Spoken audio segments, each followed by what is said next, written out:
মই সমাজৰ হকে যিমানখিনি অৱদান মোৰ আছে সেই অৱদান অখিল গগৈ নাই। মই সমাজৰ হকে যিমানখিনি কাম নিজ স্বাৰ্থত কৰিছোঁ আৰু বিনা পইচা কাৰোবাৰ নোলোৱাকৈ, সেই তেনেকুৱা মোৰ আপোনাৰ বায়'ডাটাৰ লগতে মোৰ নিউজখিনি ফেচবুকৰ তলত চবে চালে দেখিব যে মই সমাজৰ হকে যিমান কাম কৰিছোঁ মোৰ ব্যক্তিগত ফালৰ পৰা তেনেকুৱা অখিল গগৈ সেইটো হিচাপত নালাগে। গৌৰৱ গগৈ ডাঙৰীয়াও নিজৰ ব্যক্তিগত ফালৰ পৰা ইমানখিনি সমাজৰ কৰা নাই।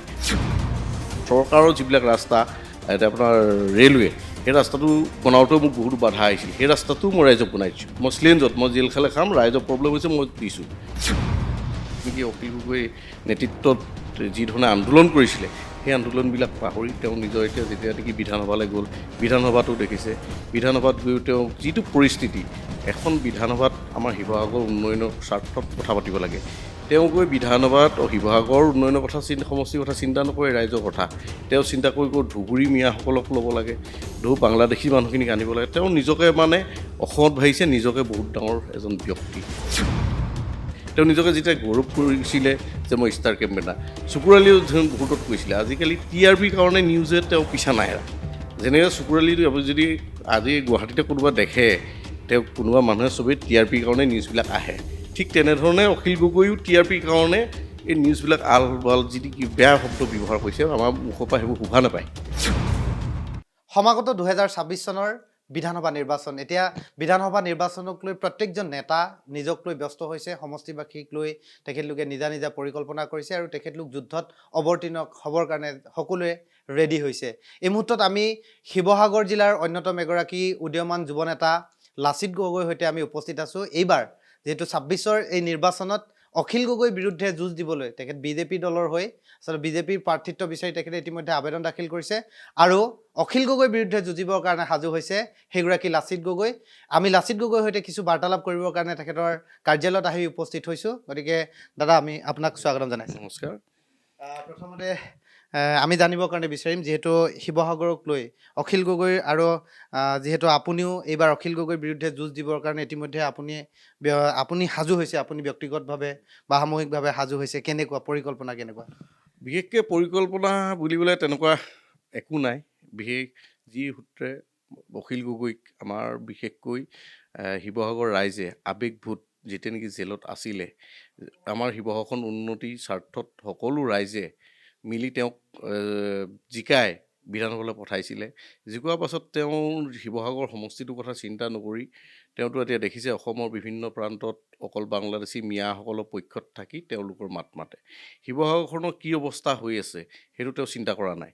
সেই সূত্ৰে এইবাৰ ভাৰতীয় জনতা পাৰ্টি সকলো আমাৰ শিৱসাগৰবাসী ৰাইজে এইবাৰ বিশেষকৈ ভাৰতীয় জনতা পাৰ্টিক উপহাৰ হিচাপে আমাৰ পদুম ফুলিব আৰু ভাৰতীয় জনতা পাৰ্টি এইবাৰ বিশেষ আমাৰ উন্নতি যিটো ধাৰা, নতুন প্ৰজন্মক সংস্থাপনৰ ক্ষেত্ৰত যি ধৰণে তেওঁ বিনা পইচাই চাকৰি পাইছে, সংস্থাপন পাইছে, ইমান ভাল ভাল এটা পদক্ষেপ হাতত লৈছে। সেই ক্ষেত্ৰত মই ভাবোঁ এইবাৰ শিৱসাগৰ ৰাইজে বিপুল ভোটত অখিল গগৈ ডাঙৰীয়াক পৰাজিত কৰিব। বিশেষ ভাল লাগিছে। মই এইবাৰতো প্ৰস্তুত হৈছোঁৱেই আৰু সকলোৱে জানিছেই মই বিশেষ জ্যেষ্ঠ ব্যক্তিক আমি সন্মানেৰে কথা পাতোঁ। তেওঁ কথা ক'বলৈ গ'লে ইমান ভাল নালাগে। তেওঁ বিশৃংখলা ব্যক্তি, তেওঁ বিষাক্ত আমাৰ উজনি অসমৰ কাৰণে বিষাক্ত এজন ব্যক্তি। সেই সূত্ৰে আমি ভাবিছোঁ এইবাৰ অখিল গগৈ নিচিনা এজন ব্যক্তিক আমাৰ যাতে উজনি অসমত আজি চাওক, কিছু বছৰ আগৰ পৰা তেওঁৰ ৰাইজৰ কৃষক নেতা আছিলে, তেওঁ কৃষক নেতাৰ পৰা ৰাইজৰ দল হ'ল। ৰাইজৰ অৰ্থটো কি? ৰাইজক সহায় কৰা। তেওঁ এতিয়া নিজৰ সহায় কৰা চিন্তা কৰিছে। আমাৰ উজনি অসমত যিখিনি ৰাইজৰ দলৰ কৃষক নেতা আছিলে তেওঁলোকৰ কথা পাহৰি গ'ল। তেওঁলোকে দিন ৰাতি কিমান কষ্ট কৰিছিলে। কৃষক নেতা যেতিয়া নেকি অখিল গগৈ নেতৃত্বত যি ধৰণে আন্দোলন কৰিছিলে সেই আন্দোলনবিলাক পাহৰি তেওঁ নিজৰ এতিয়া যেতিয়া নেকি বিধানসভালৈ গ'ল, বিধানসভাটো দেখিছে। বিধানসভাত গৈ তেওঁ যিটো পৰিস্থিতি, এখন বিধানসভাত আমাৰ শিৱসাগৰ উন্নয়নৰ স্বাৰ্থত কথা পাতিব লাগে, তেওঁ গৈ বিধানসভাত শিৱসাগৰ উন্নয়নৰ কথা সমষ্টিৰ কথা চিন্তা নকৰে, ৰাইজৰ কথা তেওঁ চিন্তা কৰি ধুবুৰী মিয়াসকলক ল'ব লাগে, বাংলাদেশী মানুহখিনিক আনিব লাগে। তেওঁ নিজকে মানে অসমত ভাবিছে নিজকে বহুত ডাঙৰ এজন ব্যক্তি। মইতো তেনেকুৱা এজন ব্যক্তি যি ধৰণে চুকুৰালীয়ে কয় যে মই জালুকবাৰীৰ পৰা ইলেকশ্যন খেলিম, মই এইবাৰ ষ্টাৰ কেম্পেইনাৰ হয়, এতিয়াতো তেওঁ লাজ পাইছে। তেওঁতো কংগ্ৰেছৰ ষ্টাৰ কেম্পেইনাৰ বুলি নিজকে ঘোষণা কৰিছে। নিজৰ মানুহে গৌৰৱ নকৰে। তেওঁ নিজকে যেতিয়া গৌৰৱ কৰিছিলে যে মই ষ্টাৰ কেম্পেইনাৰ, চকুৰালীও বহুতত কৈছিলে। আজিকালি TRPৰ কাৰণে নিউজে তেওঁ পিছা নাহেৰা।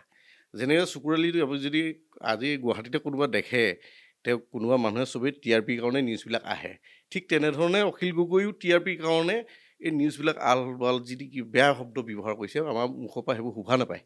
মই এটা কথা সুধিবৰ কাৰণে বিচাৰিম, যিহেতু অখিল গগৈ যিহেতু সামগ্ৰিকভাৱে অসমৰ ফিগাৰ বুলি তেখেতে দাবী কৰে বা গোটেই অসমখনক প্ৰতিনিধিত্ব কৰে, যিহেতু শিৱসাগৰ যিহেতু সততে অখিল গগৈটো শিৱসাগৰত অনবৰতে নাথাকে, যিহেতু আপুনিতো তাতে প্ৰায় থাকিব লাগিব।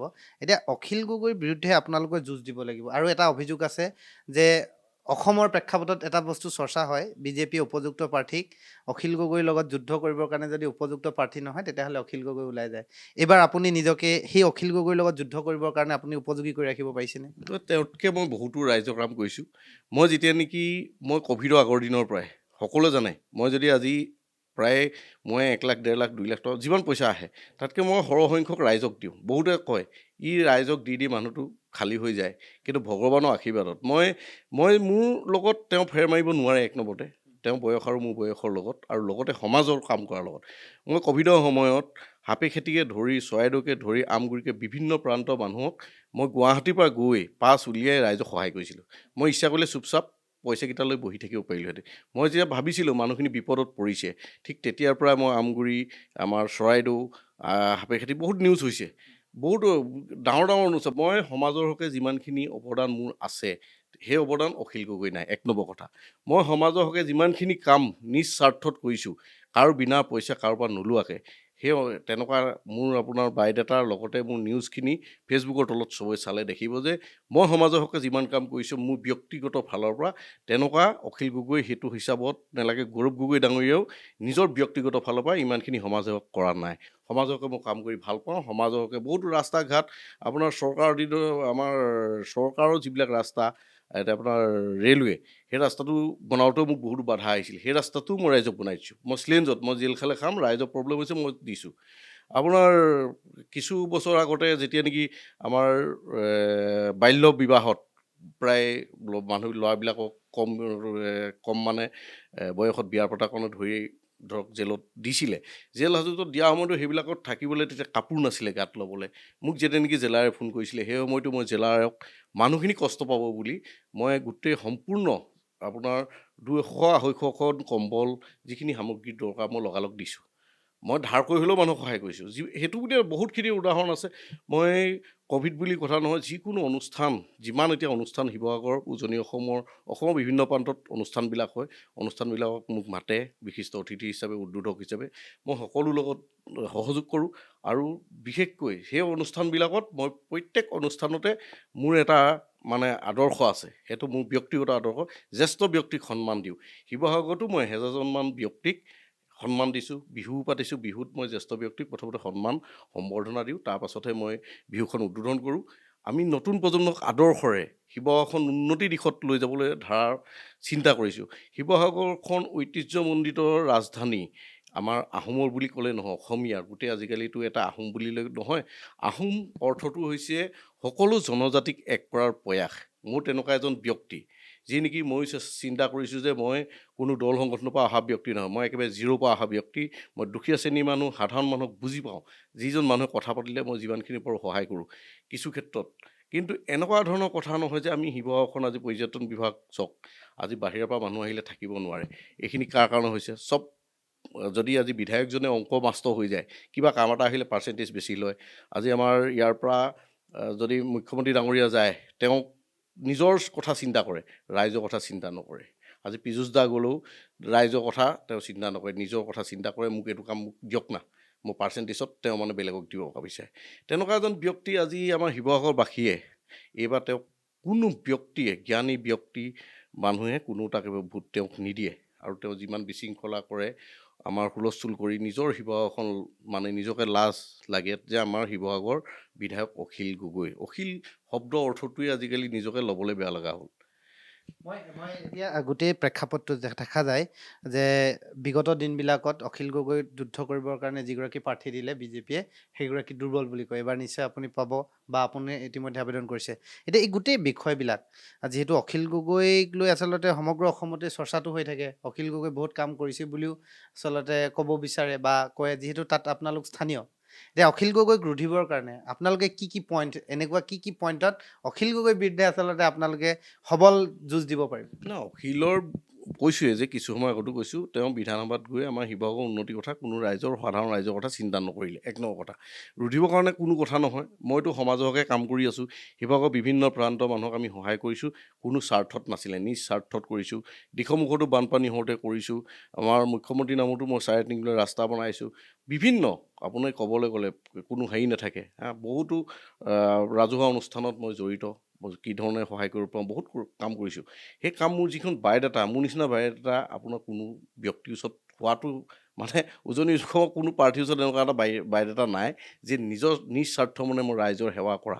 মই এজন সংঘৰ স্বয়ংসেৱকো হয়, সমাজৰ হকে কাম কৰা মনোবলেৰে ভাৰতীয় জনতা পাৰ্টীৰ সেৱাৰ স্বাৰ্থত মই নিজকে বিলীন কৰি দিছোঁ। মই সেই সূত্ৰে অখিল গগৈ মোৰ ফেক্টৰ নহয়, মানে অকণমানো ফেক্টৰ নহয়। অখিল গগৈ মই অহাৰ লগে লগে আপুনি দেখিব, মোৰ এতিয়া আপোনাৰ মোৰ হোৱাটছআপ খুলিলে গম পাব, কিমান ৰাইজৰ দলৰ, কংগ্ৰেছৰ, অসম গণ পৰিষদৰ বহুতে কৈছে আমি হাজাৰ হিচাপে আহিম, আমি 700 মানুহ আহিম। মই ওপৰলৈ কিছুমানক পঠাইছোঁ, মই ডেলিভাৰী বহুতলৈ পঠাইছোঁ, কাৰোবালৈ পঠাওঁ মেছেজবিলাক, বহুতে কয়। কিন্তু মই যেতিয়া নেকি সঁচাকৈ যেতিয়া প্ৰাৰ্থী হিচাপে আহিম, টিকেটটো যেতিয়া বিশেষকৈ ফাইনেলো হ'ব, অলৰেডি ফাইনেল বুলিয়ে মই নিশ্চিত হৈ আছোঁ, তেতিয়া ৰাইজ তেতিয়া যি ধৰণে ওলাই আহিব, মোৰ হৈ কিমান মানুহে গান চান গাই আছে, কালিও এটা গান দিছে, ভাল লাগিছে ৰাইজৰ হকে কাম কৰালৈ। শিলদল ভাঙি ৰাইজ ওলাই আহি এইবাৰ মানে ভাৰতীয় জনতা পাৰ্টীক, অকল লাচিত গগৈ ব্যক্তি হিচাপে নহয়, আমাৰ ভাৰতীয় জনতা পাৰ্টীক শিৱসাগৰখন বহুতো বিপুল ভোটত জয়ী হৈ উন্নতিৰ দিশত ৰাইজৰ হকে কাম কৰিবলৈ প্ৰস্তুত। দেখা যায় নিৰ্বাচনটো পালেহিয়ে। এতিয়া যদি কোৱা যায়, আপুনি যিহেতু আবেদনো কৰিছে, আপুনি আপোনাৰ যিহেতু নিজৰ আপুনি যিখিনি যোগ্যতা, ইতিমধ্যে আপুনি আপোনাৰ নিজৰ যোগ্যতাখিনি হয়তো দলক আপুনি দেখুৱাইছে। যদি এইবাৰ যদি দলে আপোনাক যদি টিকেটটো দিয়ে, আপোনাৰ শিৱসাগৰখনক লৈ কিনে আচলতে আপুনি কেনেধৰণে পৰিকল্পনা কৰিব, যি আপোনাৰ আদৰ্শৰে আচলতে যিখিনি আপোনাৰ যি উদ্দেশ্য, সেই উদ্দেশ্যক লৈ আপুনি ৰাইজক কাষ চাপিব পাৰিব? নাই, প্ৰথম কথা মই কৈছোঁৱেই, মই শিৱসাগৰখনৰ প্ৰথম কামটোৱে হ'ব যে আমাৰ যিখিনি ঐতিহাসিক আমাৰ আহোম ৰাজত্ব কালৰ কীৰ্তিচিহ্নবিলাক আছে, যিবিলাকে দখল কৰি ৰাখিছে, কোনোবাই ভাল পাওক বা বেয়া পাওক, মই বেলেগৰ কাৰোবাৰ কথা শুনা ব্যক্তি নহয় আৰু কাৰোলৈ ভয় কৰা ব্যক্তি নহয়। প্ৰথম মোৰ লক্ষ্য আৰু পদক্ষেপ হ'ব যে যিসকলে আমাৰ কীৰ্তিচিহ্নবিলাক মানে দখল কৰি ৰাখিছে, সেইসকলক উচ্ছেদ কৰিম, যোনে হওক। মানে সেইটো উচ্ছেদ কৰা প্ৰথম পদক্ষেপ হ'ব। মই কাৰোলৈ এইটো ভয় কৰা ব্যক্তি এজন নহয়, কোনোবাই মোক কিবা ক'ব ওপৰৰ প্ৰেছাৰ, সেইটো নহয়। আৰু মাননীয় মুখ্যমন্ত্ৰী ডাঙৰীয়াৰ সহায় থাকিব, ভাৰতীয় জনতা পাৰ্টীৰ সহায় থাকিব। প্ৰথম কীৰ্তিচিহ্নবিলাক আমি সংৰক্ষণত আনিম।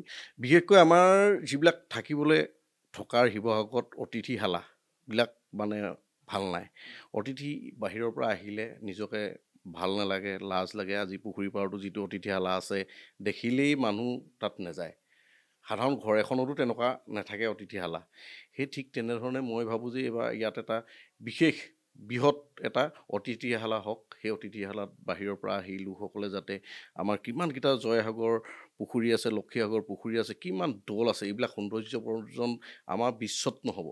এইবিলাক মই শিৱসাগৰখন বিশ্বত জিলিকাবলৈ ৰাইজৰ সহযোগত, সকলোৰে পৰামৰ্শত কি কৰিলে কি ধৰণে ভাল হ'ব। মোৰ অকলেতো এইখিনি চিন্তা অকলে কৰিব নোৱাৰিম, সকলো ৰাইজে মোক ভোট দিব, সকলো ৰাইজৰ পৰামৰ্শ থাকিব। আৰু মই যদি ভৱিষ্যতে বিধায়ক হওঁ, এনেকুৱা এজন নহয় যে মই সদায় সঁচা কথাত থাকিম, সত্য কথাত থাকিম। কোনেও মোক যদি দাবী ধমকিত কিবা কামো কৰিব দিয়ে, মই তেতিয়া সেইটো কেতিয়াও মই নকৰোঁ। কিয়, এইটো ৰাইজৰ বস্তুৰ লগত, ৰাইজৰ লগত মই থাকি কাম কৰিম। আৰু এজন লাচিত হিচাপে নহয়, সদায় এজন সমাজৰ হকে কাম কৰা ব্যক্তি হিচাপে আজি যি ধৰণে আছোঁ, ভৱিষ্যতলৈও থাকি মই শিৱসাগৰখন উন্নতিৰ দিশত নিবলৈ শিৱৰ আশীৰ্বাদত মই সক্ষম হ'ম।